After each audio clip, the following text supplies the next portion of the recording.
The crimson sanctuary drifted through the cold darkness of space like a sleeping giant. It was not just a ship. It was a cathedral, a temple, a home for the Sanguine Order. The vessel stretched for miles, its towers and spires reaching toward the distant stars. Stained glass windows glowed with soft red light. Bells rang in the silence of the void.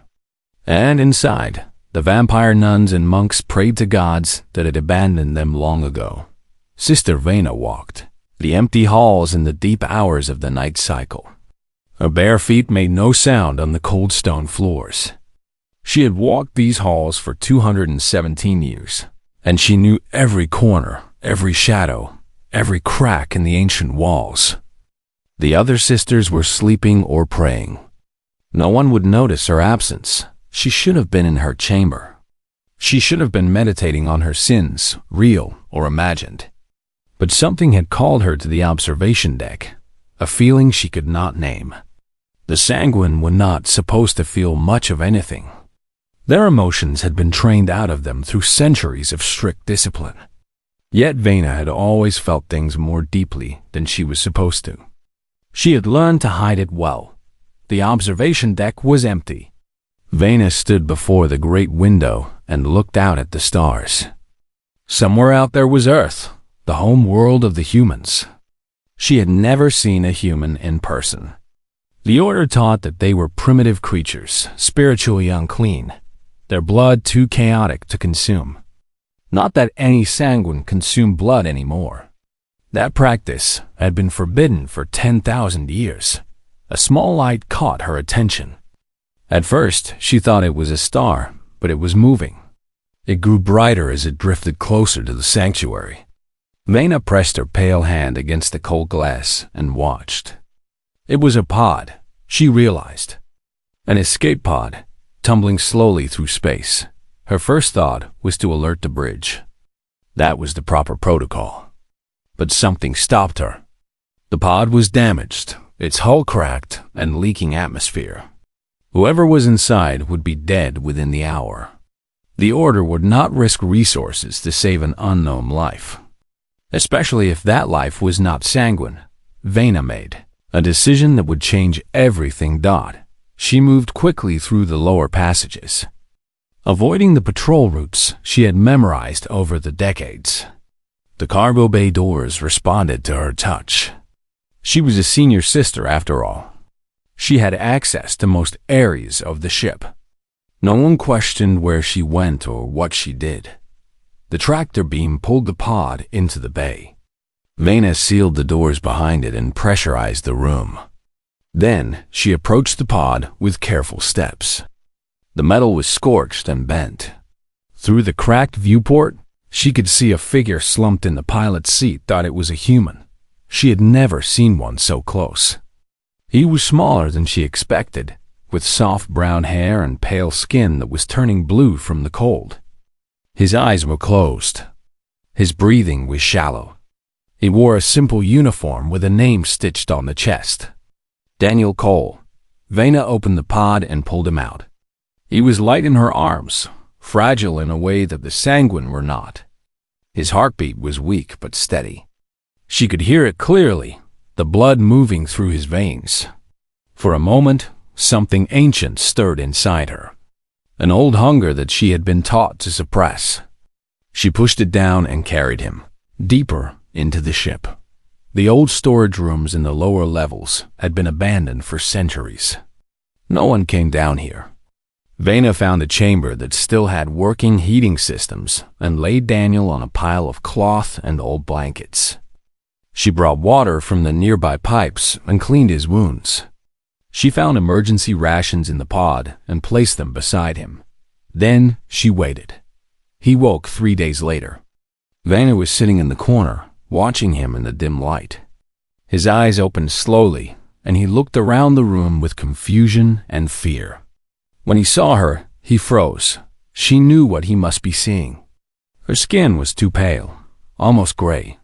Her eyes were too large, with pupils that reflected light like a cat.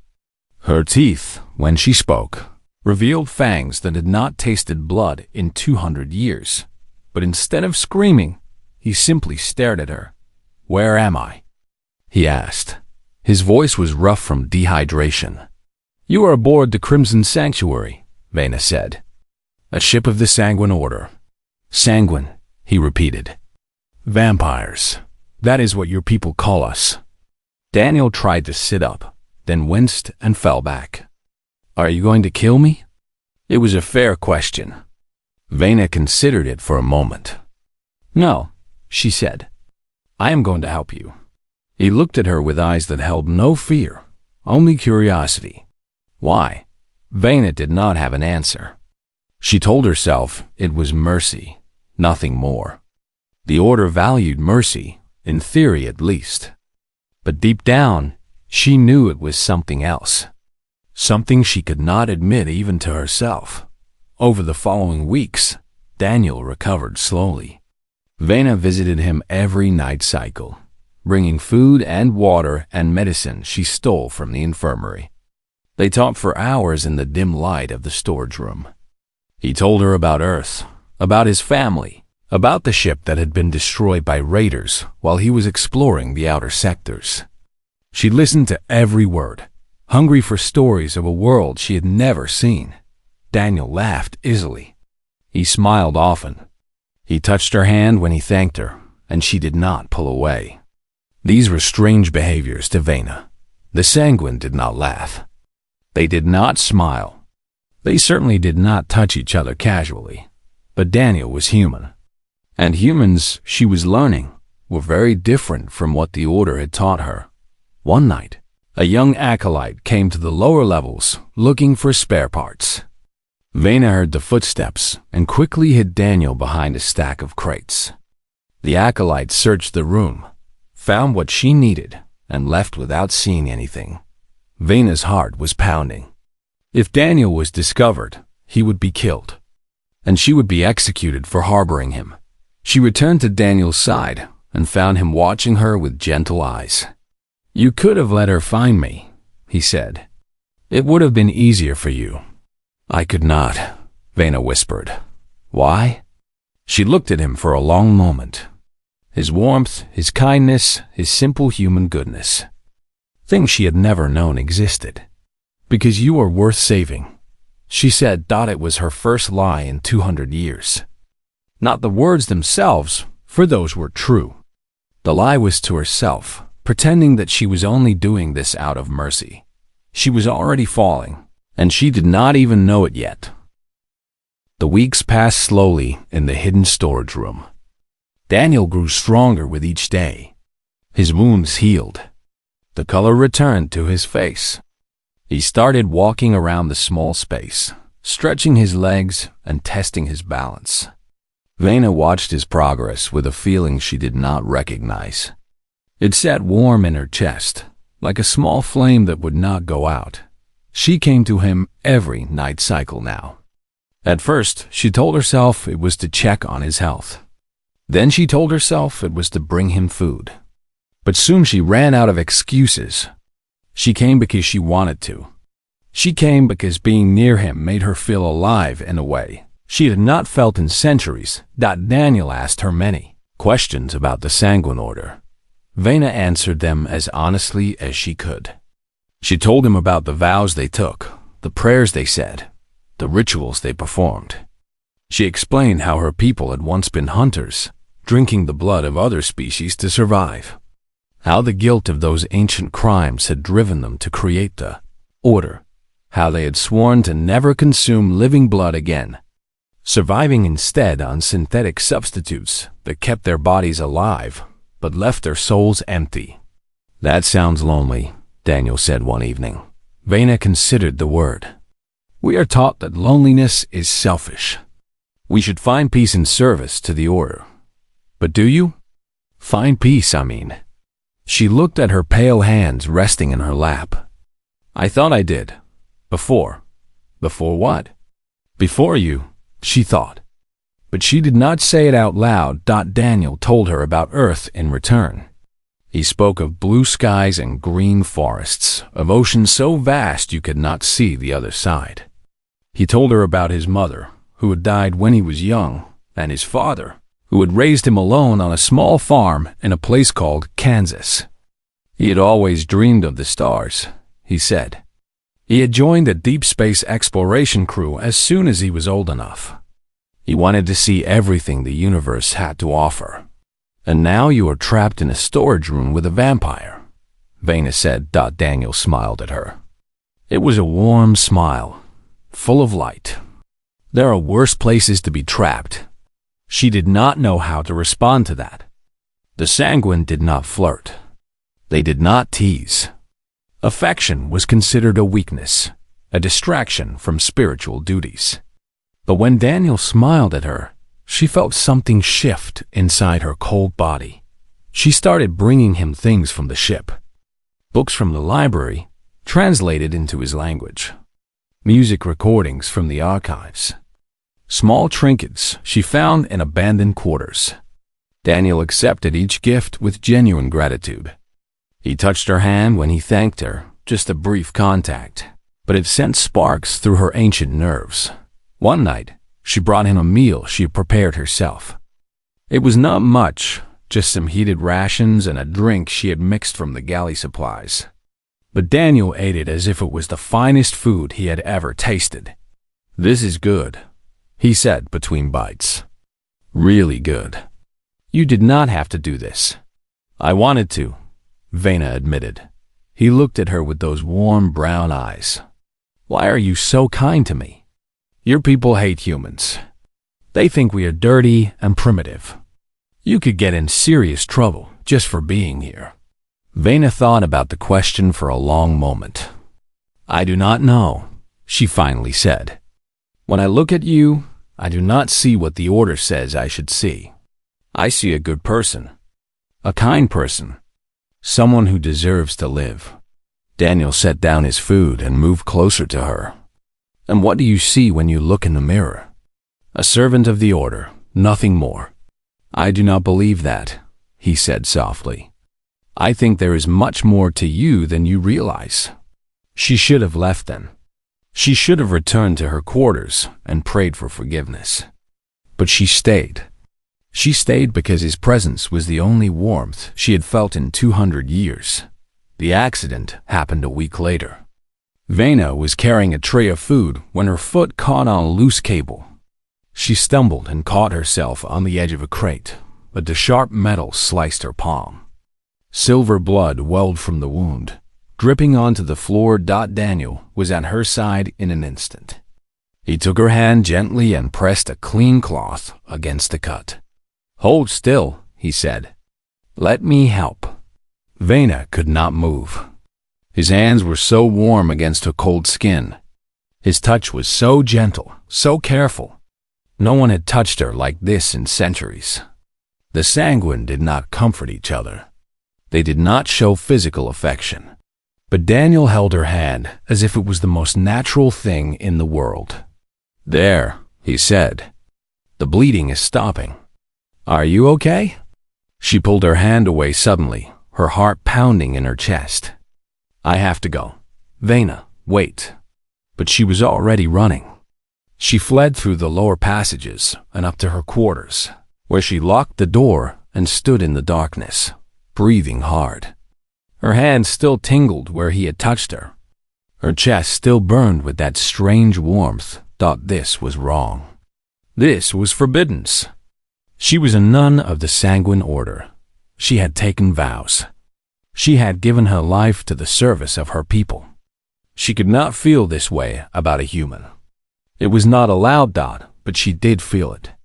She felt it more strongly than anything she had felt in her long life. In her meditation chamber, High Priestess Morinth sat in perfect stillness. Her ancient eyes were closed, but she missed nothing. She had been watching Sister Vena for weeks now. She had noticed the absences, the distracted prayers, the way Vena flinched whenever humans were mentioned in the services. Something was wrong. Morinth could feel it in her old bones. She summoned Brother Kale to her chamber. He was a young monk, barely a century old, but he was loyal and observant. He would make a good spy. "I have a task for you," Morinth said. "Watch Sister Vena. Follow her. See where she goes and what she does. Report everything to me." Kale bowed his head. "As you command, High Priestess." After he left, Morinth returned to her meditation. The order had stood for 10,000 years. It had survived wars and famines and the collapse of civilizations. She would not allow it to be threatened by one foolish nun and whatever secret she was keeping. If Vena had truly sinned, she would pay the price. They all did, in the end. Brother Kale found them on the third night of his watching. He followed Vena through the lower passages, keeping to the shadows, moving in perfect silence. When she disappeared into the old storage room, he waited outside the door and listened. He heard two voices. One was Vena. The other was something else. Something human. He pushed open the door. Vena spun around, her eyes wide with fear. Behind her, a human male scrambled to his feet. He was pale and thin, but he stood between Vena and Kale like he was ready to fight. "Wait," Vena said. "Please, let me explain." Kale stared at the human. He had never seen one so close before. The creature was smaller than he expected, softer. But there was something in his eyes that Kale recognized. Courage, determination, the will to protect someone he cared about. "You are hiding a human aboard the sanctuary," Kale said slowly. "Do you understand what will happen if the High Priestess finds out?" "Yes," Vena whispered. "I understand. Then why?" Vena looked at Daniel, then back at Kale. "Because it was the right thing to do. He was dying. I could not let him die." Kale was silent for a long moment. The order taught that humans were unclean, that their chaotic blood made them spiritually dangerous. But looking at this creature standing protectively before Vena, Kale could not see the monster the doctrines described. He saw a person. Just a person. "The High Priestess sent me to spy on you," Kale admitted. "She suspects something is wrong." Vena closed her eyes. "Then it is over." "Not yet." Kale stepped into the room and closed the door behind him. "I have not reported anything yet. I was ordered to watch you, not to expose you." Daniel finally spoke. "Why would you help us? You do not even know me." "No," Kale agreed. "But I know Vena. She is the kindest soul I have ever met. If she risked everything to save you, then you must be worth saving." Vena stared at Kale with tears in her eyes. "Thank you," she whispered. They spent the next hours making plans. Kale would continue to report to the High Priestess, but he would give her false information. He would tell her that Vena was simply struggling with her faith, nothing more. Meanwhile, they would find a way to smuggle Daniel off the ship. There were trading posts nearby. If they could get him to one of them, he could find passage back to human space. But their plans fell apart 3 days later. Daniel collapsed in the middle of the night. Vena found him on the floor, shaking and sweating, his skin burning with fever. She carried him to the makeshift bed and tried to cool him down, but nothing worked. His body was failing. She called Kale, and together they examined him. The diagnosis was grim. The synthetic nutrients Vena had been feeding him were not compatible with human biology.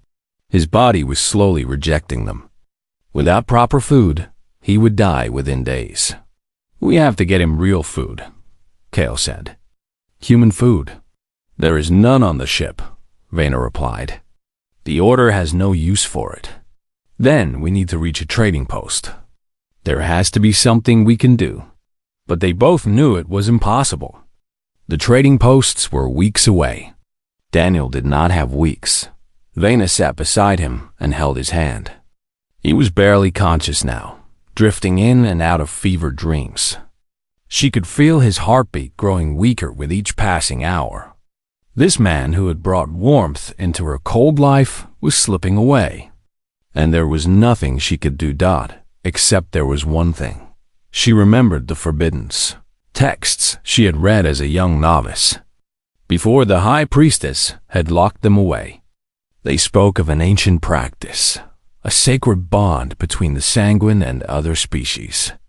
Blood sharing. The texts said it was the ultimate connection, a merging of souls that bound two beings together forever. It was also the ultimate sin. The Order had forbidden it 10,000 years ago. Anyone caught performing the ritual was executed without trial. But the text also said that shared blood could heal any wound, cure any sickness. It was the reason the practice had existed in the first place. The old sanguine had used it to save those they loved. Vena looked at Daniel's pale face. She thought about all the moments they had shared. The conversations, the laughter, the gentle touches that made her feel alive again. She thought about spending the rest of eternity in this cold ship, alone, without him. She made her choice. "Kale," she said quietly. "Leave us? What are you going to do?" "What I have to do." Kale understood. His face went pale. "Vena, you cannot. They will kill you. Then they kill me." She looked at him with steady eyes. "But I will not let him die. Not when I can save him." Kale stared at her for a long moment. Then he bowed his head and left the room. Vena sat beside Daniel and lifted his head gently. He opened his eyes and looked at her with confusion. "Vena?" he whispered. "What is happening?" "I am going to save you," she said. "But I need you to trust me. I trust you." She raised her wrist to her mouth and bit down. Silver blood welled from the wound, glowing faintly in the dim light. She held it to his lips. "Drink," she said. Daniel hesitated for only a moment. Then he closed his eyes and drank. The moment her blood touched his tongue, something extraordinary happened. Vena felt a connection snap into place between them, like a thread of light binding their souls together. She felt his pain, his fear, his hope. She felt his love for her, bright and pure and undeniable. And he felt her. All of her. The centuries of loneliness. The doubt that had always lived in her heart. The love she had never been allowed to express. Daniel's fever broke instantly. Color flooded back into his face. His heartbeat grew strong and steady. When he opened his eyes again, they held a faint silver glow. The bond was complete. Vena looked at him and smiled for the first time in 200 years. "How do you feel?" Daniel sat up slowly. He looked at his hands, at the silver light dancing beneath his skin. Then he looked at her. "I feel you," he said. "I feel everything." She should have felt guilty. She should have felt afraid. But all she felt was peace. The Order called it a sin. But sitting here with Daniel, their souls forever joined. Vena knew the truth. If it was with him, it was not a sin at all. High Priestess Morinth discovered the truth on a cold morning, 7 days after the bond was formed. She had grown tired of Kale's vague reports. She decided to investigate herself. She found the storage room. She found Daniel. And she saw the silver glow in his eyes that told her exactly what Vena had done. The arrest was swift and brutal. Guards dragged Vena and Daniel from the lower levels and brought them to the great hall. The entire congregation was summoned to witness. Hundreds of sanguine filled the ancient chamber, their pale faces cold and unreadable. They stood in perfect silence as Morinth took her place on the raised platform. Vena and Daniel were forced to their knees before her. "Sister Vena," Morinth said. Her voice echoed through the hall like ice cracking. "You stand accused of harboring an unclean creature. You stand accused of performing the forbidden blood ritual. You stand accused of bonding yourself to a human." Murmurs rippled through the crowd. Some faces showed shock. Others showed disgust. But here and there, Vena noticed something else. Curiosity. Even sympathy. "Do you deny these charges?" Morinth asked. Vena lifted her head and looked the High Priestess in the eye. "I do not deny them." More murmurs. Louder now. "Then you admit your sin?" "I admit what I did. I do not admit that it was a sin." Silence fell over the hall. No one had ever spoken to the High Priestess this way. No one had ever challenged the sacred doctrine so openly.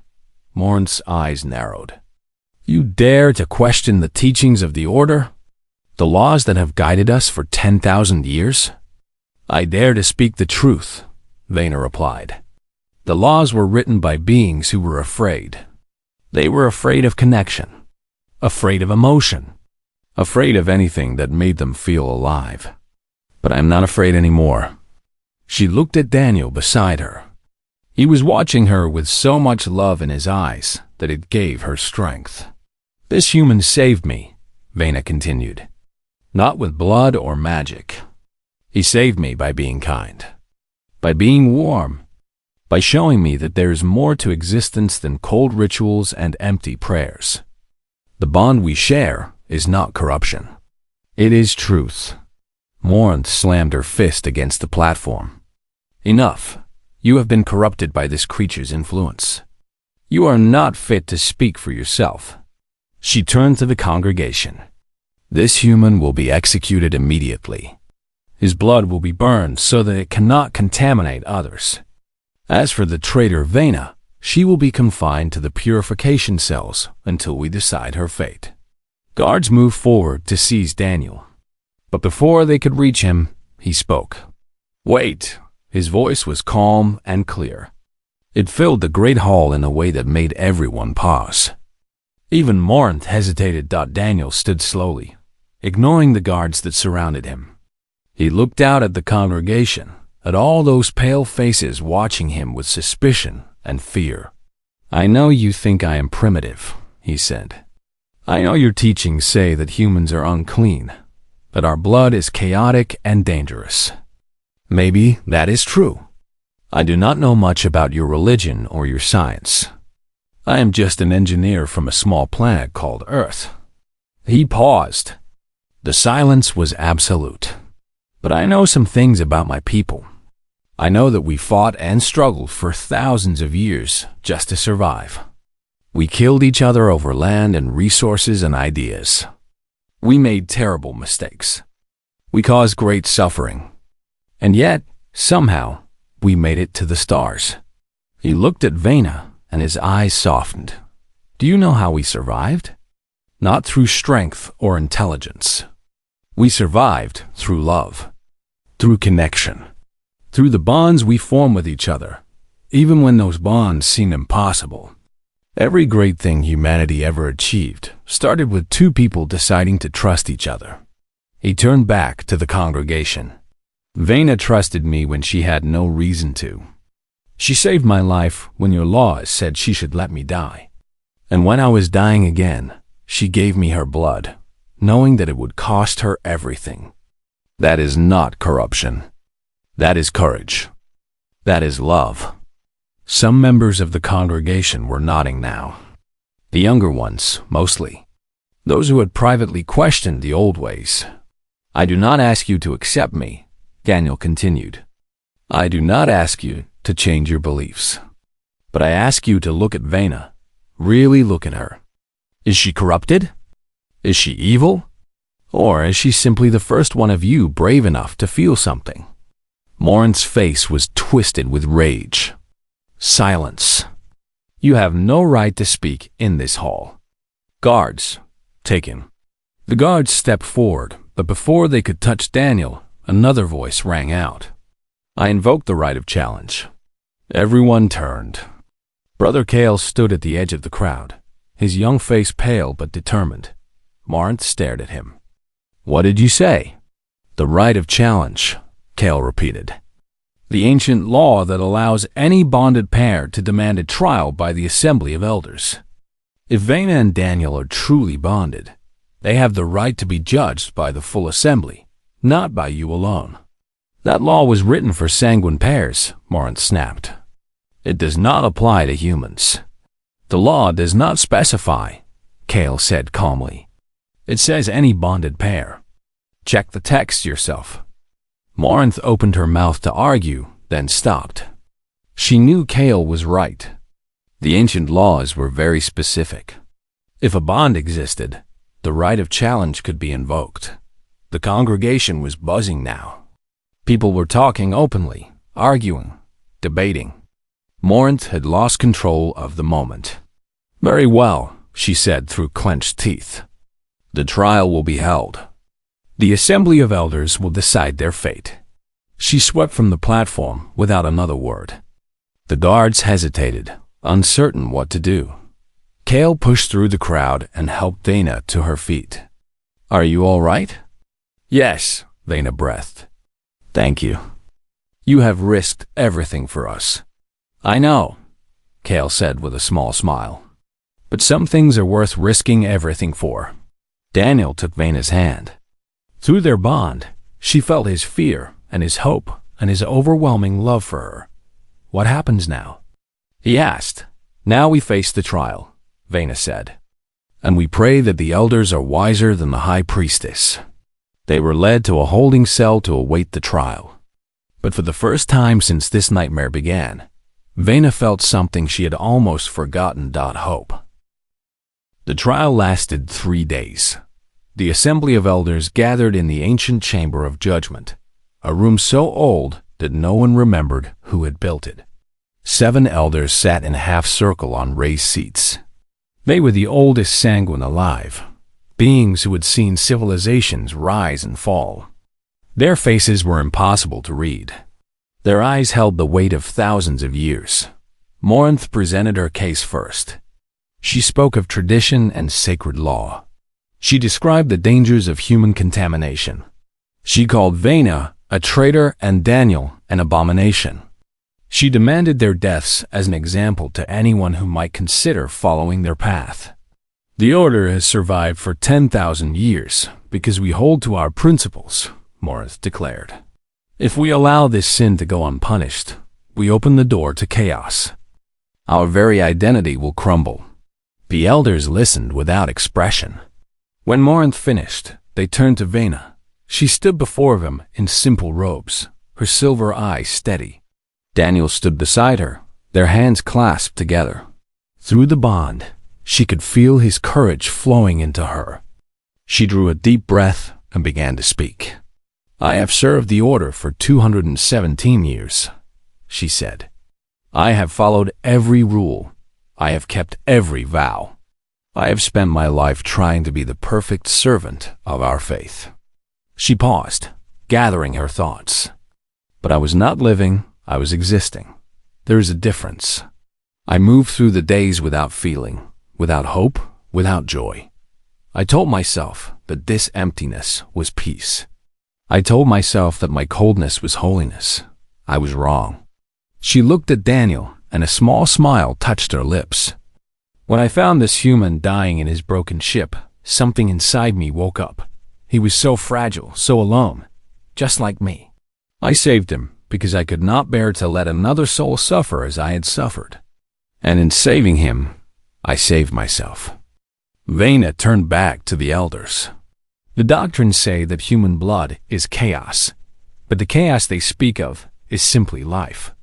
It is warmth and passion and love. It is everything we have denied ourselves for 10,000 years." She lifted her hands, showing the faint silver lines where she had cut herself to share her blood with Daniel. "I committed the forbidden's ritual. I bonded myself to a human. And when his blood touched mine, I did not feel corruption. I felt completion.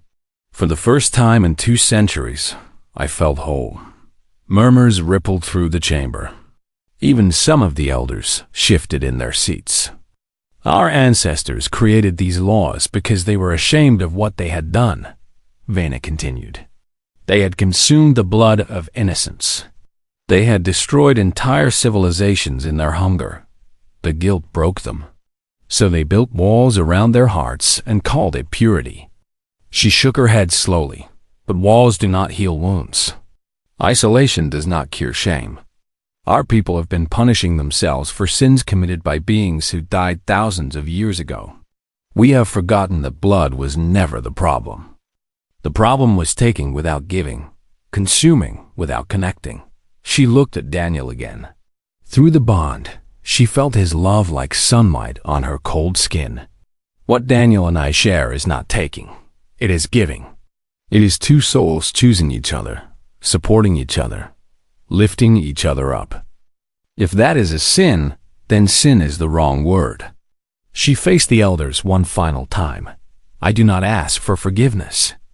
I do not regret what I did. But I ask you to consider whether the old ways are still serving our people. Look at us. We are cold. We are lonely. We have forgotten how to feel anything at all. Is that really what our ancestors wanted for us? Silence filled the chamber. The elders exchanged glances, their ancient eyes unreadable. Then Daniel spoke. I am not a wise person, he said. I do not know your history or your laws. But I know that on my world, we have a saying. We say that love is never a sin. It cannot be. Love is what makes us more than we are. It is what pushes us to be better, kinder, braver. He squeezed Vena's hand. She saved my life.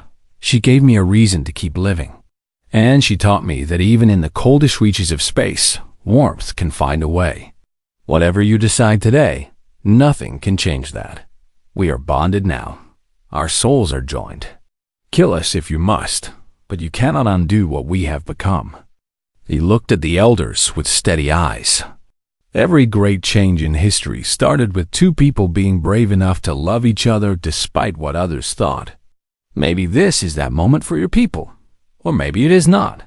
That is for you to decide. But I hope you choose hope. I hope you choose love. Because in the end, those are the only things that really matter. He fell silent. The chamber remained quiet for a long moment. Then the eldest of the elders spoke. She was so old that her skin had turned almost transparent. Her voice was barely a whisper, but everyone heard it clearly. I remember the time before the doctrines, she said.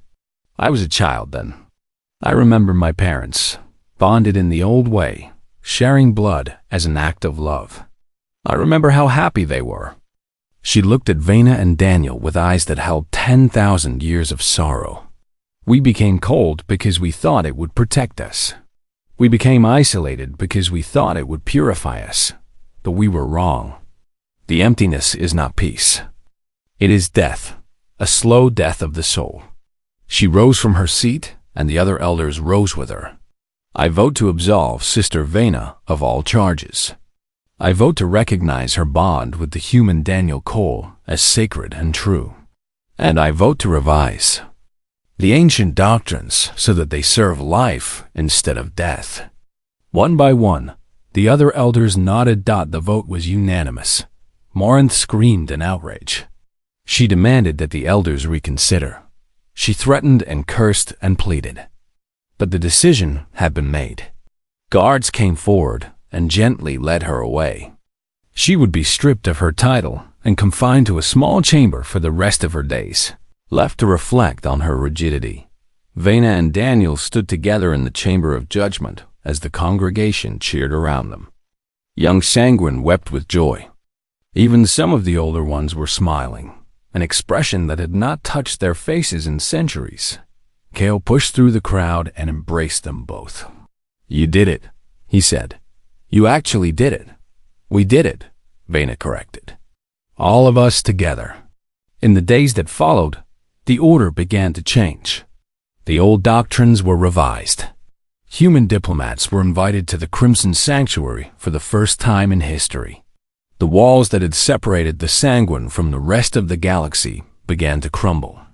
And in the small chapel on a distant moon, Vena lit a candle for all those who had taught her that love was possible, even for a creature as cold as she had been. Daniel stood beside her, his hand in hers.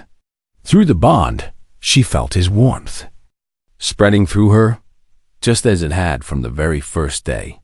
What are you thinking? He asked. Vena smiled, a true smile that reached her silver eyes. I am thinking that I was wrong about sin, she said. The doctrines taught me that feeling was dangerous. That connection was corruption. That love was a chain that would drag me to darkness.